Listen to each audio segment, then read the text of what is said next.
Students, तो आज एक बार फिर आपका स्वागत है हमारे चैनल FW विवेक यानी कि स्टडी विथ विवेक में।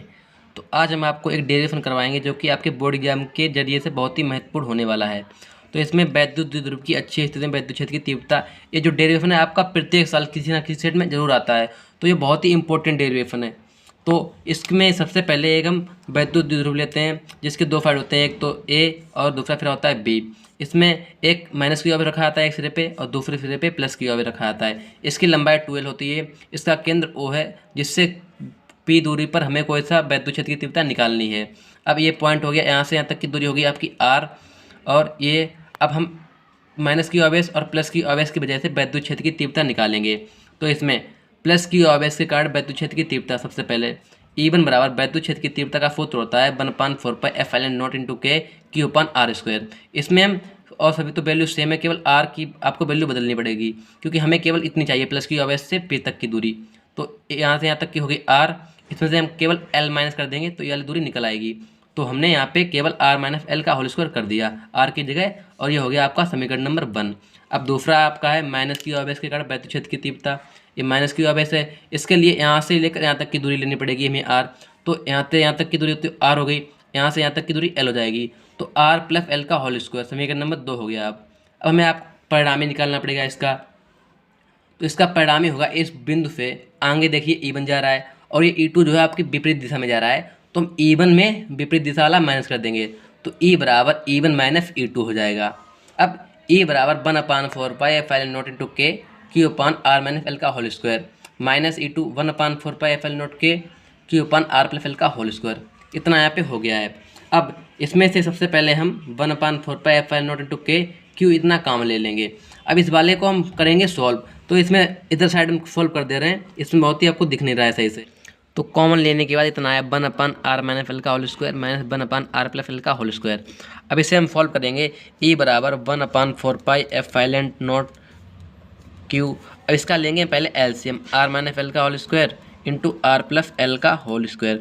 अब यहाँ पे लिखेंगे r+L का होल स्क्वायर माइनस r-L का होल स्क्वायर। ये इसका हमने ले लिया एलसीएम। अब इसको आगे सॉल्व करेंगे तो r square plus L square plus 2LR, क्योंकि ये r+L का हमने होल स्क्वायर तोड़ दिया है। अब यहाँ पे साइन लगाया माइनस का, तो माइनस का साइन हम पहले लगा लेंगे, यहाँ पे लगाया माइनस का साइन। तो अब इसको तोड़ेंगे, आर स्क्वायर प्लस होता है तो यहाँ माइनस का साइन आगे लगा था इसलिए हमने माइनस कर लिया, R square plus L square minus 2LR, ये हमने माइनस का तोड़ लिया। ठीक है, अब इसको एफ आई लिख देंगे r-L का होल स्क्वायर इंटू r+L का होल स्क्वायर। अब जो आर स्क्वायर है plus L square plus 2LR आगे ये हो जाएगा माइनस के आर स्क्वायर माइनस के एल स्क्वायर प्लस के 2LR, क्योंकि हमने माइनस का अंदर मल्टीप्लाई कर दिया है।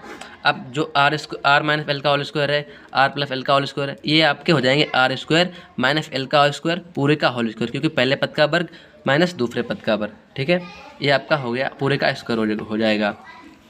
अब इसको आर स्क्वायर प्लस से आर स्क्वायर माइनस कट जाएगा, एल स्क्वायर प्लस से एल स्क्वायर माइनस कट जाएगा और 2LR प्लस 2LR हो जाएगा आपका 4LR। क्या हो जाएगा 4LR upon R square minus L square, ये इसका पूरे का होल स्क्वायर। इतना सॉल्व किया हुआ था जो कि देखिए आपका यहाँ पे इतना ही था 4LR upon R square minus L square का होल स्क्वायर। तो अब यहाँ से आएंगे, चूँकि आर ग्रेटर देन एल, यानी कि आर जो है एल से बहुत ही बड़ा है, इसलिए हमें एल स्क्वायर को छोड़ना पड़ेगा। क्या करना पड़ेगा, छोड़ देंगे। तो हम ई बराबर 1/4π/F naught Q 4LR upon R की पावर 4। देखिए अगर हम यहाँ पे एल स्क्वायर छोड़ देंगे तो आर स्क्वायर है, इसका ऊपर और स्क्वायर था तो आर की पावर 4 हो जाएंगी। कितनी हो जाएंगी 4। अब तो देखिए यहाँ पे 4LR अपान आर की पावर 4 था, तो एक आर से हमने इसकी एक पावर काट दी तो आर क्यू हो जाएगा। अब इसको देखिए कैसे सॉल्व किया गया है कि Q इंटू 2 एल, ऐसे इसे हम 4 को लिख सकते हैं, 4L को हम ऐसे लिख सकते हैं 2 × ऐसे लिख सकते हैं। अपॉन में आपका था आर क्यू। अब देखिए Q इंटू 2L किसका फॉर्मूला होता है, P का। किसका होता है, P का। और ये 2 हो गया तो हो गया आपका 2P अपॉन आर क्यू। तो वही हमने यहाँ पे लिख दिया है E बराबर 1/4π/F नॉट इंटू के 2P अपॉन आर क्यू। अगर आपको पूरे अच्छी तरीके से समझ में आया होगा, क्योंकि देखिए यहाँ पे 4 था, 4 को हमने अलग अलग लिख लिया 2 × 2 करके। अब Q × 2 आपको पता है कि P होता है अब आगे देखिए, अगर आप इसी को फतिक रूप में लिखना चाहते हैं तो E vector is equal to 1/4 पर एप्सिलॉन के 2p vector upon are Q, बस इतना हो जाएगा। आगे वायु या निर्वात में, तो वायु या निर्वात में केवल ये के आप हटा दीजिए, बिल्कुल सेम ही आपका हो जाएगा। तो ये पूरा डेरिवेशन मैंने आपको बहुत ही कम समय में बता दिया है। तो आप इसे एक बार जरूर देख के जाएं, जब आप एग्जाम देने जाएँ तो एक बार इसे बहुत ही जरूरी देखना है आपको। अगर आपको वीडियो अच्छा लगा तो वीडियो को लाइक कर दें एंड हमारे चैनल को सब्सक्राइब कर दें।